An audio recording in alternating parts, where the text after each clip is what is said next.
Counted cross-stitch is probably the most popular form of hand needlework. Cross-stitch transfers a design from a pattern onto even weave fabric. Each symbol on the pattern represents one X on your fabric. The shape of the symbol tells you the color. For the chart we're working on, each square symbol will be an X stitched in blue. The symbol 5 will be an X stitched in yellow, and so on. Embroidery floss is made up of 6 individual strands of thread. Cut a length of floss about 18 inches in length. Then pull out individual threads one at a time. This will make your stitches lay neater on your fabric. Cross-stitch uses a tapestry needle. A tapestry needle has a large eye, so it's easier to thread. It also has a blunt tip. To thread your needle, you can use a needle threader, or you can pinch the thread over the eye of the needle to make it easier to thread. To start stitching, bring the needle up from the back of the fabric, leaving a 1-inch tail on the back. Stitch one diagonal of the X.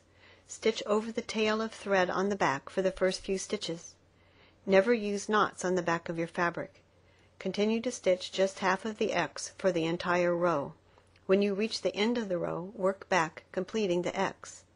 It does not matter which direction the top of the X slants, but you want all of your stitches to slant in the same direction. Otherwise your stitching will appear uneven. If we were stitching on 14 count Aida, which is a good fabric to begin on, we would use 2 threads. To make it more visible for our video, we are going to use 6 strands of floss on 6 count fabric. The count of the fabric simply means how many stitches there are in 1 inch. Our website has a cross-stitch calculator that will help you determine the number of threads to stitch with and the size of the tapestry needle to use. The store where you purchase your materials will also be happy to help you with this.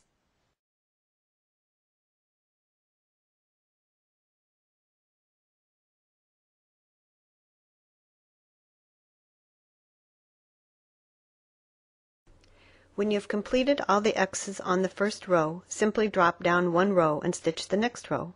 Again, just stitch 1/2 of the X for each stitch on the row, then complete the X on your way back. When you've completed an area or have run out of thread, you will need to end off. Turn your piece over and run the needle under 4 or 5 stitches and trim the tail. You never use knots on the back of your stitching. Your stitches will be more even if you use some type of hoop or frame to hold your fabric. We are using a Q-snap frame, but you can also use a scroll frame or a plastic embroidery hoop. You will find it is easier to stitch the rows from the top to bottom. Sometimes when you move to a different color or area, you will need to count to find where to start stitching. This is easy to do. Start stitching the new area the same as before. Bring your needle up from the back of the fabric, leaving a 1-inch tail which you stitch over to secure the thread. Stitch half of the X on a row, then work back to complete the X's on that row. Your stitches should lay flat on the fabric without distorting the fabric. It's easy to pull your thread too tightly. Stitch a row with less tension to see if the stitches look better.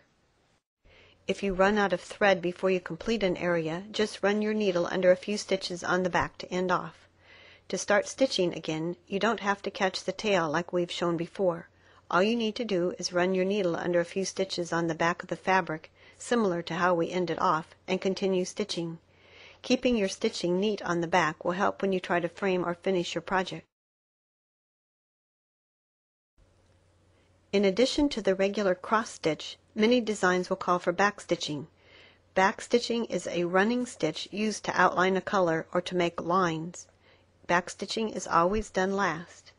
On our design, the strings for the balloons and the words are done in back stitch. Usually back stitching is done with half the strands that you used to make the X's.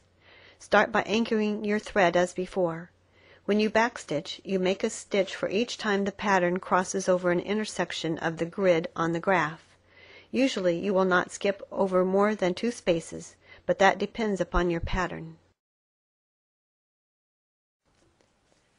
I hope you found this video helpful.